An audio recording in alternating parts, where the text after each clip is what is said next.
in the Eurasian steppe, Russia is planning a canal so massive it could rewrite geography itself by draining an entire sea. If completed, this 700-kilometer waterway would link the Caspian to the Black Sea, turning landlocked nations into maritime powers and creating a brand new trade artery across the continent. Engineers call it a masterpiece in the making. Environmentalists call it a gamble with nature. The forgotten corridor that could redraw Eurasia. Long before engineers argued over blueprints or nations drew borders across flatlands, the Caspian and Black Seas lived as one family, two halves of a single watery world. A natural strait once linked them, a ready-made highway carved not by human ambition, but by time itself. It solved effortlessly the kind of problem that would later keep scientists awake at night and fill engineering offices with coffee-stained diagrams. Then the waters dropped, the strait shrank away, and the land dried into a long, shallow scar. A dusty reminder of a vanished waterway. That scar became Kumamanich Depression, a smooth, obstacle-free stretch of earth sweeping across the steppe like an invitation carved by nature. For anyone dreaming of grand infrastructure, it was almost suspiciously perfect. No mountains to blast through, no forests to clear, no complex terrain to wrestle with. Nature had already done the heavy lifting. All it needed was a little reawakening. By the 18th century, people were already whispering about restoring the ancient link. Visionaries like the French naturalist Georges Louis Leclerc, Comte de Buffon, wrote that humanity would one day summon the seas back into harmony. And while some dismissed these ideas as poetic daydreaming, others, like naturalist Peter Pallas, looked at the Depression and saw engineering potential rather than fantasy. Pallas believed humanity could repair what nature had quietly undone. At the time, this wasn't bold, it was borderline madness. Yet the idea refused to die. It resurfaced century after century, gathering new believers each time. By the 19th century, the dreamers had evolved into engineers armed with pencils, rulers, and courage. They no longer debated whether the connection could be rebuilt, they debated how. They drew lines, they measured distances, they calculated soil volumes with the precision of jewelers cutting diamonds. But while they were sketching their future on paper, the world was busy breaking itself apart. Empires rose and fell, revolutions reshaped borders, and wars redrew entire maps. And every time, the Grand Canal seemed just a little too ambitious, a little too expensive, a little too ahead of its era. So it waited. Almost 200 years passed before the 20th century finally delivered the answer. Yes, the seas could be connected again, but the solution came with strings attached. In 1952, the Volga-Don Canal became reality. 63 miles of concrete, locks, and steel finally stitched together what nature had separated. It was a historic moment. For the first time in thousands of years, ships could travel from the Caspian Sea all the way to the Black Sea. But here's the twist. This Grand Canal wasn't built for glamorous international trade. Not at first. It was mostly designed to ferry goods from the Caspian northward into the Soviet heartland. The path toward the Azov and Black Seas was more like a bonus feature than the main plot. Still, time has a habit of changing priorities. Global maritime trade ballooned. The Soviet Union vanished. Kazakhstan, Russia, and other Caspian nations expanded their import-export ambitions. The world evolved. The canal didn't. Its biggest flaw is almost embarrassing. It's just too shallow, 12 feet deep. That's it. You can practically wade across parts of it. Because of that, it only allows small vessels, river-class ships around 459 feet long with a dead weight of roughly 7,000 tons. These aren't container giants or ocean freighters.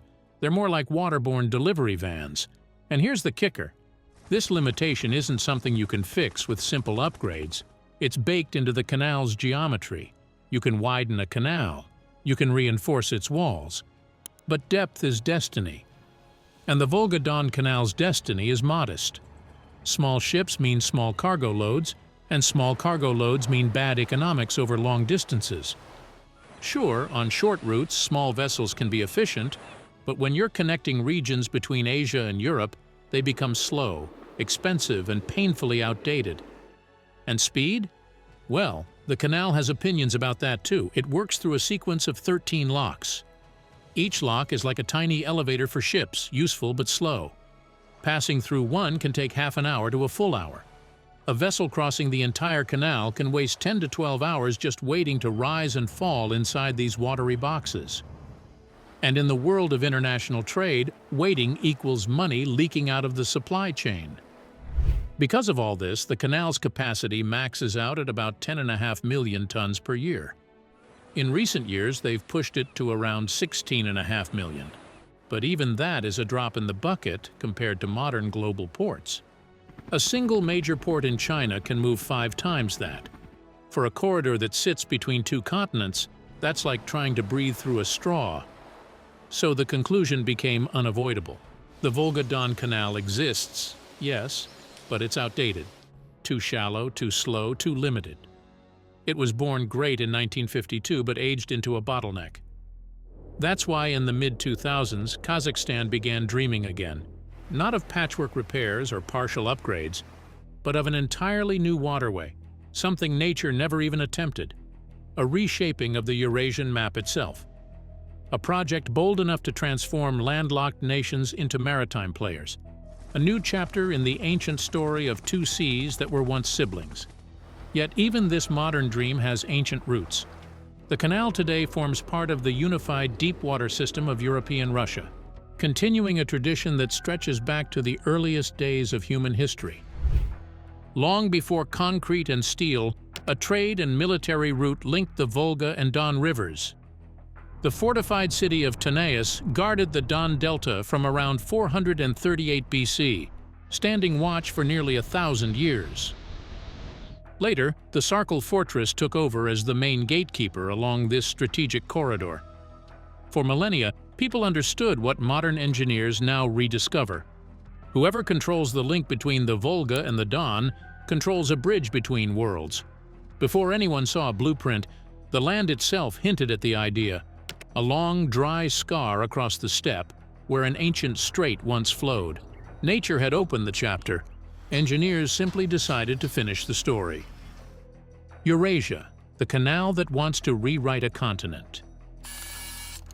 The new waterway, simply called Eurasia, isn't just a modern reprint of an old Soviet canal. It's a complete reinvention of the route, a project that essentially stitches the Azov and Caspian seas into a single giant transport ecosystem. And the wildest part? The backbone of the canal is a feature the Earth carved out long before humans started drawing borders. The Kuma-Manich Depression, a low, quiet corridor where water once moved freely between seas thousands of years ago. Now, engineers are stepping in to bring that ancient connection back to life. According to current plans, Eurasia won't be a modest barge route struggling with narrow turns and shallow beds. It's being built as a sea corridor, a literal water highway where ships from Central Asia can sail all the way to the Mediterranean without ever leaving open water. The scale shift is dramatic. The old canal allowed vessels around 7,000 tons. The new one? 10 to 15,000 tons, made possible by a depth of roughly 21 to 23 feet. That alone changes everything. Larger ships, heavier cargo, and crucially, two-way navigation.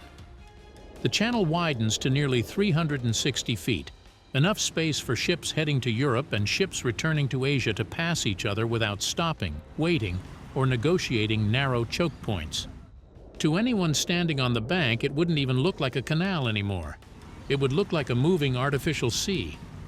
And those dreaded river system bottlenecks, the locks? They've been redesigned too. Instead of the old canal's 13 clunky, slow, and energy-hungry chambers, Eurasia will rely on just 9 smart locks armed with automated controls inspired by systems used in the Panama Canal. These new units operate faster, quieter, and with far more precision. Each one regulates flow independently, adjusting to water levels like a machine that can think for itself. Why so few locks? Because of the land. It's almost as though the Kumamonic Depression volunteered. The terrain here is flatter and calmer than the winding, elevated path used by the Volga-Don Canal. With fewer rises and drops, ships won't be constantly lifted or lowered.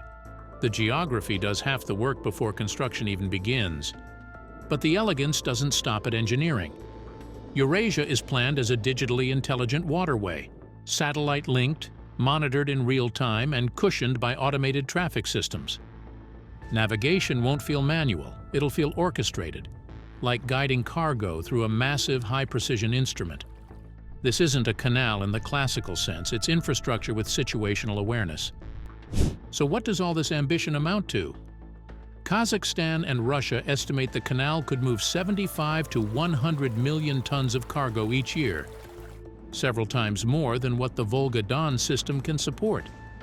Overnight, Eurasia would become a maritime superhighway for oil, grain, metals, and everything else that keeps the Eurasian economy humming. And the cost? Just over $20 billion, which sounds outrageous until you realize it's the price of creating a brand new route linking Asia and Europe, one that quite literally resurrects an ancient seaway lost to time. Construction is expected to take between 6 and 10 years, a blink in the lifespan of a continent, but long enough to transform the Caspian Sea's isolation. For the first time, the landlocked basin would gain a true saltwater connection to global oceans. But projects of this size don't come without shadows. Every time humans reshape geography, something pays the price. The Eurasia Canal could unite seas or throw them off balance. It could boost trade or disrupt ecosystems that have survived untouched since before agriculture. The stakes are as massive as the canal itself. The Eurasia Canal is envisioned as a 700-kilometer link connecting the Caspian Sea to the Black Sea through the Kumamonic Depression. The current landscape, a patchwork of lakes, reservoirs, and the shallow irrigation-based Kumamonic Canal, offers a useful skeleton, but the new route would require a full reconstruction. If completed, it would become the second longest canal on Earth, outranked only by China's Grand Canal. Most plans trace the Thalweg, the natural low point of the depression, letting the land itself guide the way. From the Caspian Sea, the route would follow the gentle course of the lower Kuma River, cut a straight path across the open steppe, flow along the East Manic and West Manic into the Don Basin, and finally continue onward to the Sea of Azov, passing through the Kerch Strait into the Black Sea. Locks would be far fewer than on the Volga-Don route, 3 to 4 low-rise locks on the western side, 3 mid-rise or 6 low-rise locks on the eastern side. This is markedly simpler than the Volga-Don's 13-lock climb and descent.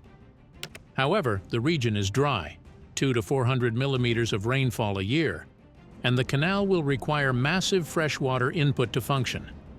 Engineers are exploring several options: reviving the abandoned Volga-Chogray Canal route, pumping Volga water along the Caspian shore, or expanding the existing network of Terek and Kuban irrigation canals to capture seasonal floodwaters more efficiently.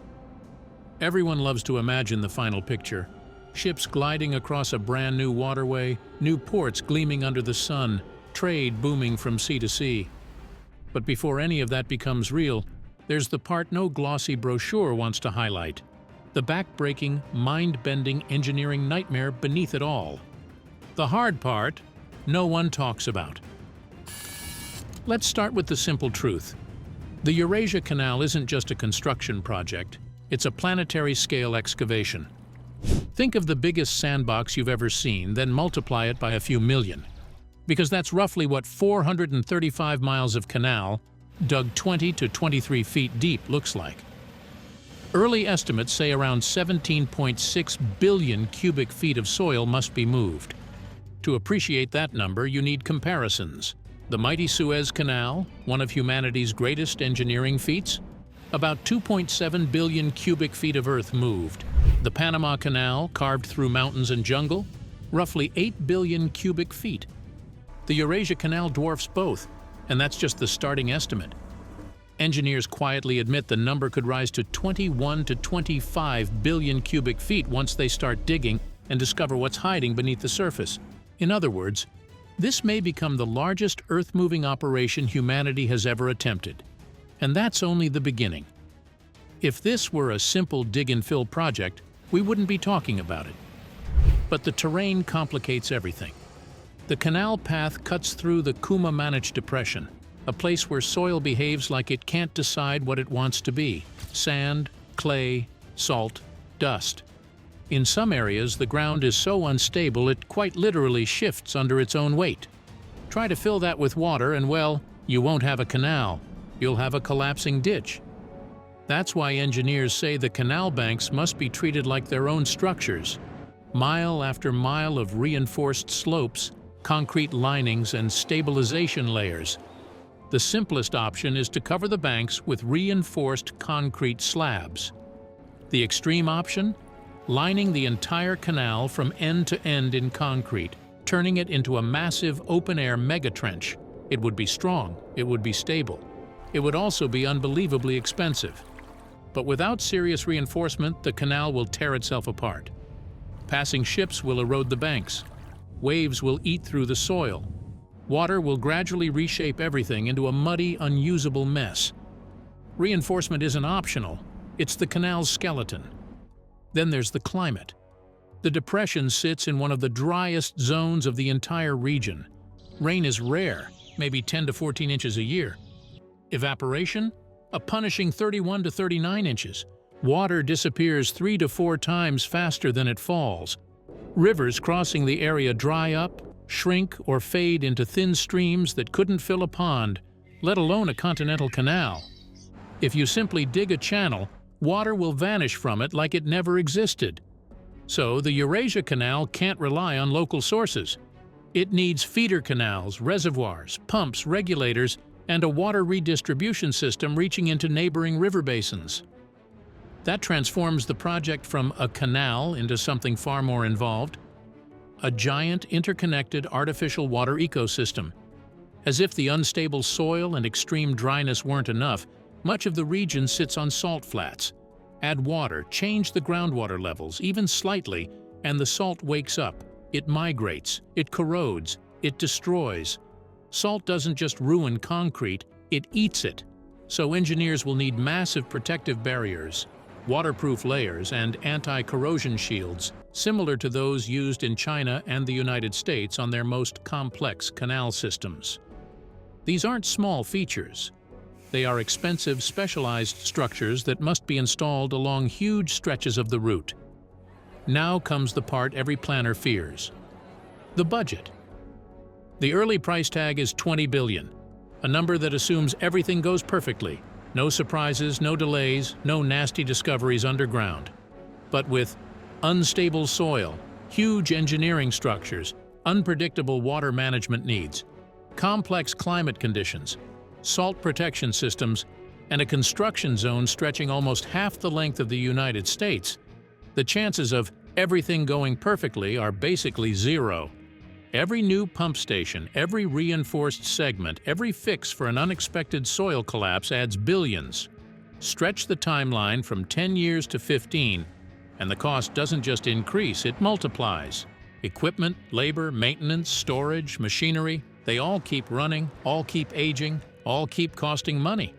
It's the world's largest home renovation nightmare. Except instead of a kitchen, it's an inland sea corridor. And instead of a few extra months, it's an extra half-decade. This is why the biggest financial threat isn't the starting cost. It's the final cost ballooning far beyond anything printed on paper. So why build it? Because despite the mountains of soil, the climate battles, the engineering puzzles, and the terrifying budget spreadsheets, the Eurasian Canal would reshape trade in a way nothing else can.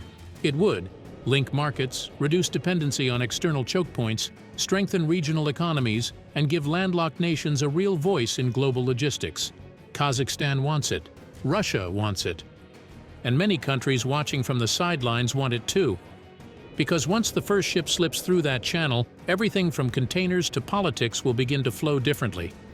Russia's quiet trade revolution. and why the Eurasia Canal might rewrite the map.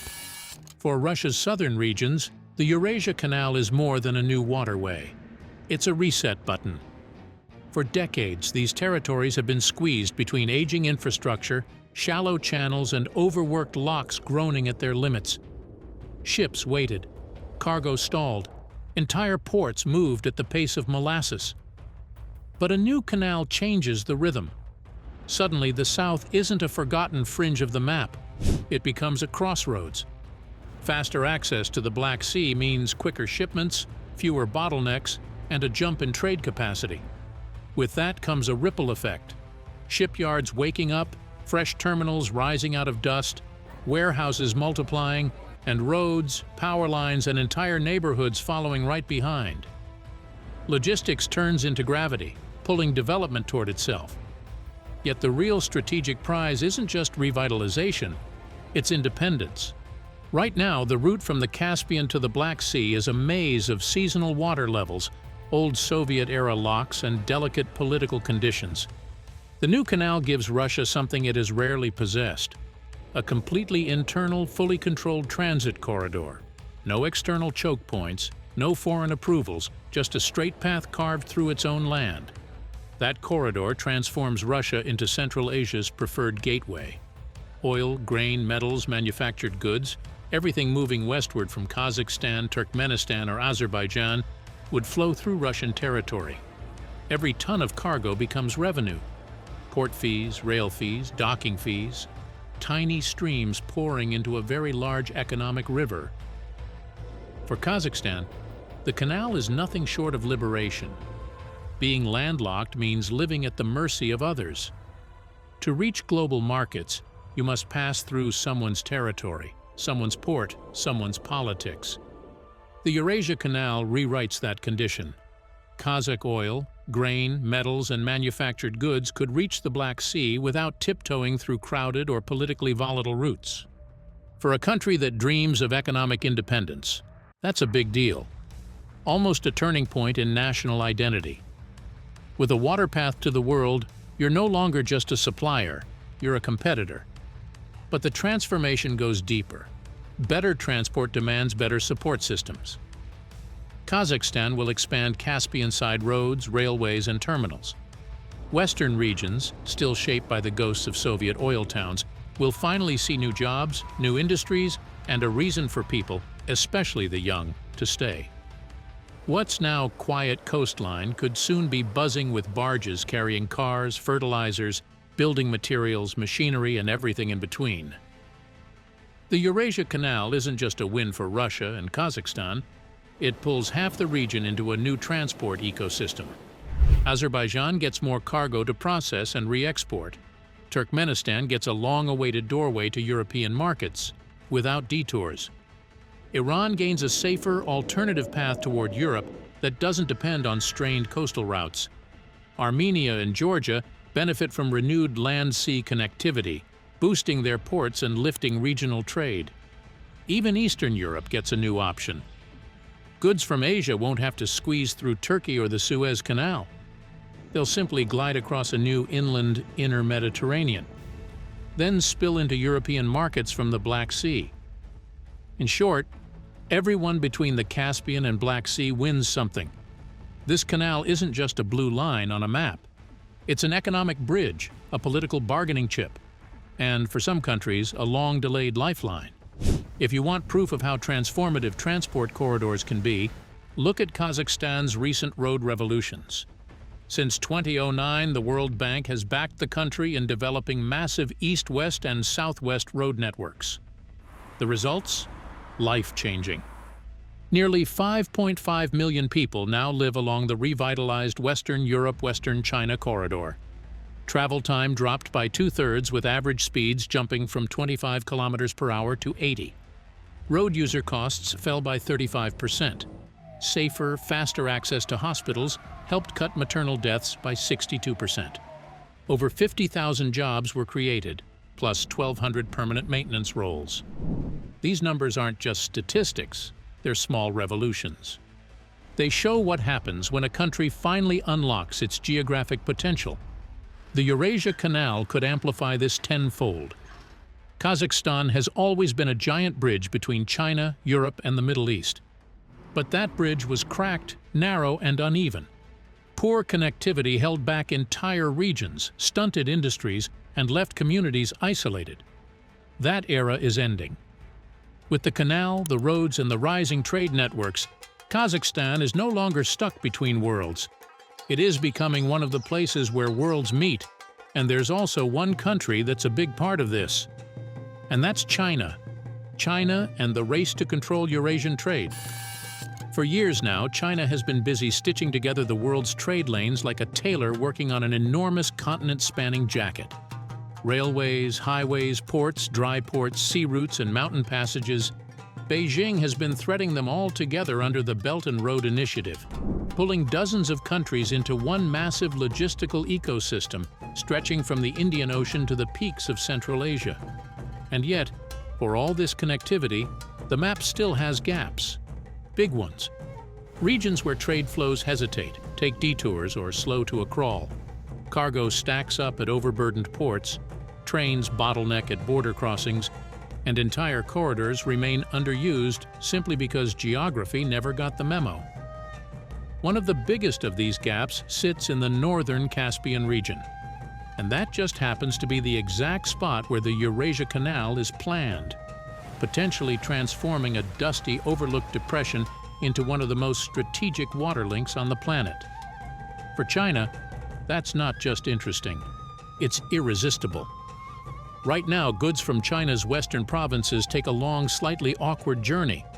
They roll across Kazakhstan by rail, reach the Caspian ports, and then must be unloaded, ferried across the water, and reloaded again to head toward Azerbaijan or Iran. A waterway directly connecting the Caspian to the Black Sea would eliminate some of that logistical acrobatics. The Eurasian Canal would function like a missing puzzle piece snapping neatly into place. Smoother, cheaper, faster, and far more flexible. And flexibility is the real treasure here. If one route gets blocked by political tension, sanctions, conflicts, or even natural disasters, China would have another inland option ready to take the pressure. In a world where supply chains are constantly being tested, adaptability is no longer a perk, it's survival. Sure, the canal doesn't connect China directly to the Black Sea, but it creates a reliable inland pathway toward it, one that avoids some of the world's most sensitive choke points. Today, almost all Chinese maritime trade bound for Europe is funneled through the Indian Ocean and squeezed through the Suez Canal, a channel that is narrow, expensive, and famously vulnerable. The Central Asia-Russia alternative may be longer, but it's politically calmer for Beijing. The entire route would pass through members of the Shanghai Cooperation Organization, countries that share frameworks, communication systems, and importantly, stable ties with China. For Beijing, stability isn't just nice to have, it's strategic security. The Belt and Road Initiative has never been just about roads and rails. It's about the economic zones that blossom around them. Ports become industrial centers, highways become trade hubs, rail terminals spark new cities, infrastructure carries goods, but it also carries influence. A canal of this scale offers enormous real estate for new industrial clusters, logistics terminals, shipping hubs, processing zones, repair yards, and even new towns. And guess who would be first in line for the contracts? Chinese construction giants, engineering firms, equipment suppliers, and technology companies. Beijing would not just be exporting goods, it would be exporting entire systems. That's the next chapter of the Belt and Road. Not selling materials, but selling development itself. And if China helps build the canal, it becomes more than a partner. It becomes a stakeholder. Influence over transit rules, influence over tariffs, influence over which direction the cargo flows. Suddenly, Beijing isn't just using the infrastructure, it's shaping how Eurasia moves. Since Russia's rupture with the West after the Ukraine crisis, its partnership with China has gone from polite cooperation to something closer to strategic necessity. Both countries share a clear, explicit goal: push back against a Western-dominated global order. This alignment didn't appear overnight. After the Soviet Union collapsed, Moscow and Beijing slowly transitioned from Cold War rivals to pragmatic collaborators. What began as tactical coordination, energy deals, border agreements, joint statements, has gradually evolved into a broader alignment driven by overlapping economic interests, compatible security goals, shared skepticism toward United States influence, and a mutual desire for a more multipolar world. Neither country is interested in forming a traditional alliance, but both are eager to weaken the old Euro-Atlantic center of gravity and strengthen the East. And the Eurasia Canal fits neatly into this strategy.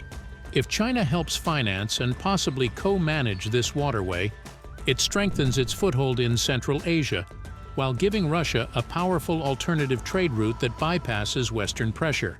Both nations gain leverage, both gain options, both become less dependent on global systems dominated by the West. In other words, the canal isn't just an infrastructure project, it's geopolitical architecture. And that's why, for China, the Eurasia Canal is not just about geography, it's about strategy, influence, and the quiet ability to move goods and power across continents with fewer risks. Sounds impressive, doesn't it? But as always, big ideas cast long shadows. And in this case, the biggest shadow falls not on politics or trade, but on the wildlife already struggling to survive in the very corridor where the water is supposed to flow. A silent stampede, the wildlife caught in the path of the Eurasia Canal. Before the first excavator even touches the ground, the steppe is already trembling, though not from machines but from the animals that sense what humans often don't. Something enormous is about to change. If you've ever seen a saiga antelope, you won't forget it. With its oversized, bulbous nose and soft, almost prehistoric face, it looks like it wandered out of a time machine rather than the Central Asian plains. Famous for their long migrations and impossible endurance, saigas once swept across Mongolia, Uzbekistan, and Kazakhstan in massive herds, living clouds of dust and muscle. But the world around them has changed faster than their instincts can keep up. Disease, poaching, habitat loss. The list reads like a disaster report. Border fences now trap them like invisible snares between Uzbekistan and Kazakhstan, and new highways slice through their ranges like sharp knives in the landscape. Trade routes are expanding, mining corridors multiplying, and the steppe, once endless, is being chopped into pieces. To understand how dramatic their decline has been, consider this. In the 1990s, there were over 1 million saigas. Today, barely 120,000. And the hardest blow came in 2015, when an epidemic swept through the herds and wiped out more than 200,000 antelopes in just a few weeks. If that wasn't enough, the demand for their horns in parts of Asia, used in traditional remedies, has left some populations with only 1 male for every 10 females. The math of survival gets bleak very fast when there aren't enough males left to keep the species going. And now, a new threat is approaching, a threat so large it could literally redraw the map. The proposed Eurasia Canal would snake through a landscape that's been quiet for centuries, weaving between dried riverbeds, salty hollows, and sparse vegetation. It's a place where the sound of wind means more than the sound of engines. But if construction begins, that calm will vanish overnight. And here lies the heart of the dilemma.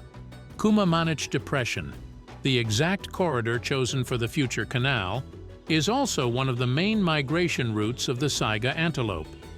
Not just a detour, not a seasonal whim. This is their highway, older than any border, older than any nation. If you drop a massive water canal into the middle of that, complete with concrete walls, locks, embankments, and constant water flow, you're not just placing an obstacle in their way, you're splitting their world in two. A saiga antelope can't simply shrug and rewrite centuries of instinct. Migration for them isn't a choice, it's coded into the entire species, handed down from countless generations that walked the same path. When that path is cut by deep water, they don't reroute. They stall, they gather, they panic, and eventually, they die. People often say, well, we'll just build wildlife bridges. Great idea, only it's not that simple.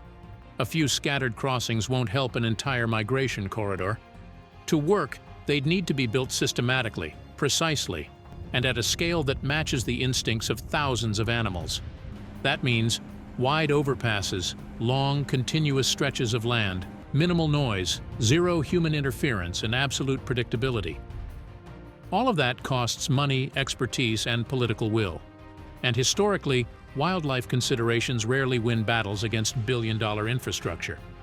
So if the Eurasia Canal goes ahead, engineers won't just be designing a water route, they'll be redesigning the geography of animal life in the steppe. Because saigas won't get used to a canal, they must be guided through it, literally. Nearby are nesting grounds for cranes, buzzards, pelicans, and other birds that rely on the quiet pale grass plains to raise their young. Their nests blend into the land so seamlessly that even a passing truck can mean disaster. Construction noise, new roads, heavy machinery, dust, lights, everything shatters the delicate balance. In the steppe, every lonely shrub is a shelter. Every patch of shade, a refuge, every drop of water, a lifeline. If water is redirected to feed the canal or pumped away to maintain navigation levels, the ecosystem doesn't just weaken, it suffocates. While the steppe faces disruptions on land, the Caspian Sea is fighting its own battle. Its water level has been falling slowly but consistently for decades. In the northern regions near the Volga Delta, the sea has retreated dozens of miles. Old piers now reach into nothing, standing like the ribs of a long-dead creature. Fishing boats sit stranded on dry sand, frozen as if someone hit pause on nature. Why is this happening? Less river inflow. Warmer winters, higher evaporation, human diversions. Every canal, every pipeline, every hydrological adjustment steals a little more life from a sea that has no tides to refill it. The Caspian is like a bathtub with the drain half open. Every gallon taken elsewhere is a loss it can't replace. If the Eurasia Canal siphons water from the already struggling sea, scientists warn the drop could accelerate dramatically. By mid-century, several more feet of decline could turn the northern Caspian, home to the richest biodiversity, into a sprawling desert. The sturgeon, which depend on these shallow waters for spawning, could lose their nurseries. Colonies of herons and cormorants would vanish. Salt flats would spread, baking in the summer sun and turning into storms of dust and salt that already sting crops and scorch soil in nearby villages. And if humans pile on more pressure, construction, dredging, pollution, shipping, the Caspian may simply reach a point it cannot recover from. The Eurasia Canal is already stirring heated debate. Sky-high costs, over $20 billion, meet doubts about its economic sense, whispers of corruption, tangled geopolitical implications, and growing environmental alarms. It begs a tough question. Is forging a new waterway truly worth the ecological price, especially when alternative transport routes already thread the continent? Environmental assessments repeatedly warn that the canal could fragment saiga habitats, drain precious water, and destabilize an already shrinking sea. And while conservation organizations are fighting to preserve migration corridors, the outcome is far from guaranteed. The Eurasia Canal promises to reshape trade, but it may also reshape ecosystems that have survived for thousands of years. The tragedy is that nature cannot negotiate, it cannot attend meetings, it cannot submit proposals. Saigas can only walk. Birds can only nest. The Caspian can only recede. So, if the canal is built, the only hope is that humanity does everything in its power to soften the blow, because a project capable of altering the map of Eurasia will not be easily forgotten, especially by the wildlife that must live with its consequences. The Eurasia Canal stands at the crossroads of ambition and consequence. For Russia and China, it promises a powerful new trade artery, one that could shorten routes, bypass geopolitical choke points, and reshape logistics across the continent. But the same corridor that could accelerate commerce also cuts through one of Eurasia's most fragile ecosystems, threatening saiga migrations, bird nesting grounds, and the already shrinking Caspian Sea.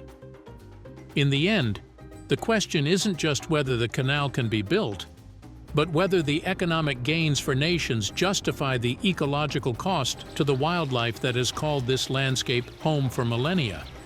Only a balance, if one can be struck, will determine whether the Eurasia Canal becomes a triumph of engineering or a cautionary tale written across the steppe.